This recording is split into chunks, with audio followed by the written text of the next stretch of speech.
नमस्कार दोस्तों, JIK news times में आपका स्वागत है। अगर आपको रोज इसी तरह मध्य प्रदेश की बड़ी ताजा खबरों को देखना है तो वीडियो को लाइक और चैनल को सब्सक्राइब जरूर करें और मध्य प्रदेश की बेटी को सपोर्ट करें। इंदौर की खजराना थाना पुलिस ने नशे के खिलाफ कार्रवाई करते हुए मंदसौर के एक युवक को 110 ग्राम ब्राउन शुगर के साथ शुक्रवार को गिरफ्तार किया है। जब्त मादक पदार्थ की कीमत करीब 11 लाख रुपए बताई जा रही है। पुलिस आरोपी से पूछताछ कर उसके नेटवर्क की जानकारी जुटा रही है।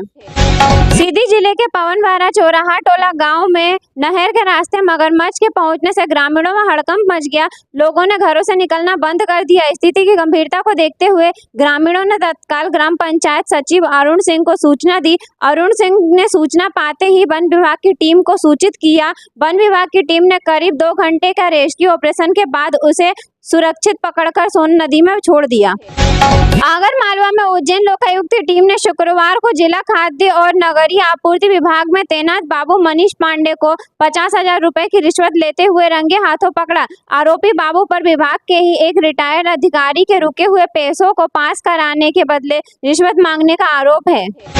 शहडोल के बिचारपुर स्थित आवासीय ज्ञानोदय विद्यालय में शुक्रवार को 17 छात्र बीमार पड़ गए। सभी छात्रों को जिला अस्पताल में भर्ती कराया गया। प्रारंभिक जांच में छात्रों के मौसमी बीमारियों से प्रभावित होने की आशंका जताई गई है। शुक्रवार को विद्यालय में पढ़ाई के दौरान कई छात्रों ने अचानक कमजोरी, बुखार और अस्वस्थता की शिकायत की। कुछ ही देर बाद बीमार छात्रों की संख्या बढ़कर 17 हो गई। विद्यालय प्रबंधन ने स्थिति की गंभीरता को देखते हुए सभी छात्रों को तत्काल जिला अस्पताल भेजा। शिवपुरी जिले के कोलारस थाना पुलिस ने अवैध शराब की तस्करी के खिलाफ कार्रवाई करते हुए 22 पेटी शराब और एक बिना नंबर की कार जब्त की है। जब्त किए गए माल की कुल कीमत 3,86,010 रुपए आकी गई है। इस माल में अज्ञात वाहन चालक के खिलाफ आबकारी एक्ट के तहत प्रकरण दर्ज कर जांच शुरू कर दी गई है। रीवा जिले की सुहागी थाना पुलिस ने अवैध नशीली कफ सिरप की तस्करी के खिलाफ बड़ी कार्रवाई करते हुए एक युवक को गिरफ्तार किया है। पुलिस ने उसके कब्जे से 1,312 सीसी नकली कफ सिरप, एक कार, मोबाइल फोन और नकदी सहित कुल 11,74,808 रुपए का मसरूका जब्त किया है। मामले में NDPS एक्ट और ड्रग कंट्रोल एक्ट के तहत प्रकरण दर्ज कर जांच शुरू कर दी गई है। छिंदवाड़ा जिले के चांद क्षेत्र में अवैध गतिविधियों पर पुलिस ने कार्रवाई तेज कर दी है। अवैध रेत कारोबार के बाद अब सट्टेबाज के खिलाफ अभियान चलाते हुए पुलिस ने सोनी मोहल्ले में दबिश देकर एक आरोपी को गिरफ्तार किया है। मौके से सट्टे की रकम जब्त की गई है, जबकि एक अन्य आरोपी की तलाश जारी है। थाना प्रभारी राकेश सिंह बघेल ने बताया कि शुक्रवार को मुखबरी से सटीक सूचना मिली थी कि सोनी मोहल्ले में खुलेआम सट्टे का कारोबार संचालित किया जा रहा है। सूचना के आधार पर पुलिस टीम ने मौके पर पहुंचकर कार्रवाई की। अयोध्या के राम मंदिर में चढ़ावा चोरी और वित्तीय अनियमितताओं के आरोपों को लेकर कांग्रेस ने केंद्र सरकार और भाजपा पर तीखा हमला बोला है। इंदौर में आयोजित पत्रकार वार्ता में कांग्रेस के मध्य प्रदेश प्रभारी हरीश चौधरी ने कहा कि करोड़ों श्रद्धालुओं की आस्था से जुड़े इस मामले की निष्पक्ष जांच सुप्रीम कोर्ट की निगरानी में कराई जानी चाहिए। हरीश चौधरी ने आरोप लगाया कि देश भर के लोगों ने भगवान राम के मंदिर निर्माण के लिए श्रद्धा और विश्वास के साथ दान किया था, लेकिन अब उसी मंदिर से आर्थिक अनियमितताओं और कथित घोटाले की खबरें सामने आ रही है। मुख्यमंत्री डॉक्टर मोहन यादव द्वारा विभागों के पदोन्नति की जानकारी तलब किए जाने के बाद उन विभागों में भी पदोन्नति की फाइलें तेजी से आगे बढ़ने लगी है। जहां पहले इस प्रक्रिया को लेकर अधिकारी गंभीर नहीं थे, मुख्यमंत्री के अधीन गृह विभाग के पुलिस महकमे में भी तैयारियां तेज हो गई है। माना जा रहा है कि जल्द ही पुलिस विभाग के 10,000 से अधिक अधिकारी कर्मचारियों का प्रमोशन आदेश जारी हो सकते हैं। इनमें निरीक्षक से DSP बनने वाले 410 अधिकारी भी शामिल हैं। इसके अलावा अन्य विभागों में भी पदोन्नति की प्रक्रिया तेज हो गई है। मुख्यमंत्री ने आज युवाओं के लिए रोजगार संवर्धन योजना का भी वर्चुअली शुभारंभ किया। इस योजना का मुख्य उद्देश्य राज्य के विभिन्न बेरोजगार युवाओं को विभिन्न उद्योगों में व्यवहारिक प्रशिक्षण दिलाना और उन्हें आत्मनिर्भर बनाना है। मुख्यमंत्री मोहन यादव ने आज धार जिले का दौरा किया। वहां उन्होंने स्थानीय स्तर पर विकास कार्यों की समीक्षा की और लाडली बहना योजना के तहत प्रदेश की करोड़ों बहनों के खातों में मासिक किस्त की राशि सिंगल क्लिक के जरिए ट्रांसफर की। मध्य प्रदेश सरकार ने राज्य के नई प्रगति मिशन योजना को गति दी है। इसके तहत 20 लाख किसानों को सीधा लाभ पहुंचाया जा रहा है। और 20,000 युवाओं को कृषि उद्यमी के रूप में विकसित किया जा रहा है। इसके साथ ही हालिया बजट में वर्ष 2026 को किसान विकास वर्ष घोषित किया गया है। इसके तहत मुख्यमंत्री किसान कल्याण योजना जैसी योजनाओं के जरिए किसानों को आर्थिक संबल दिया जा रहा है।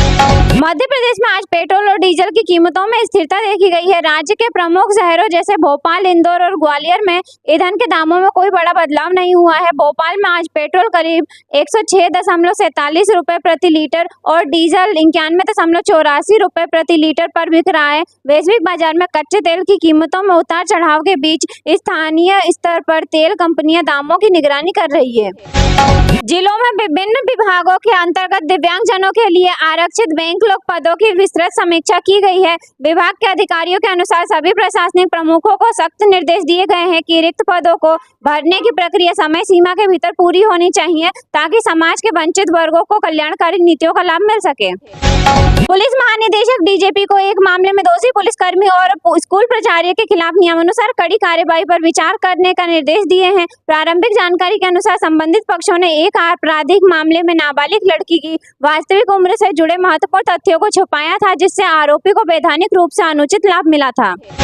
मध्य प्रदेश उच्च न्यायालय की इंदौर पीठ ने एक महत्वपूर्ण कानूनी व्यवस्था में स्पष्ट किया है कि पुलिस द्वारा जांच के बाद सकारात्मक चार्जशीट दाखिल करने और न्यायालय द्वारा आरोप तय करने के बाद आरोपी को विरोध याचिका दायर करने की कोई वैधानिक अधिकार नहीं है। कोर्ट ने स्पष्ट किया है कि आरोप तय करने से पहले मिनी ट्रायल की अनुमति नहीं दी जा सकती, इससे न्यायिक प्रक्रिया प्रभावित होती है।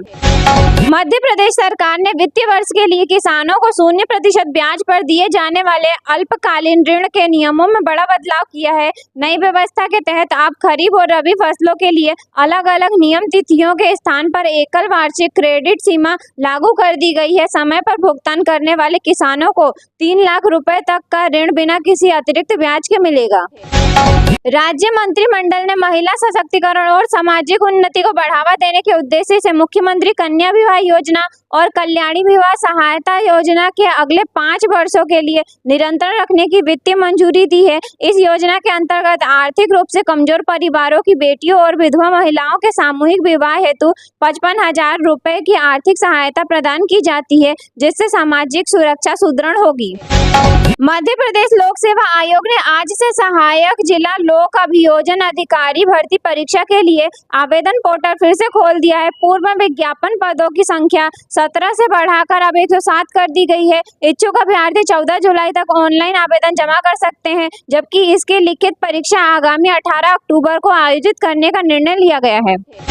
मध्य प्रदेश कांग्रेस अध्यक्ष जीतू पटवारी ने मुख्यमंत्री डॉक्टर मोहन यादव द्वारा हाल ही में गुजरात सरकार के साथ किए गए सरदार सरोवर परियोजना वित्तीय समझौते पर श्वेत पत्र जारी करने की मांग की है। विपक्ष ने कैबिनेट को विश्वास में न लेने का आरोप लगाया है, जबकि सत्ता पक्ष का दावा है कि इस समझौते से राज्य की देनदारियां काफी कम हुई है, प्रदेश के हितों की रक्षा की गई है।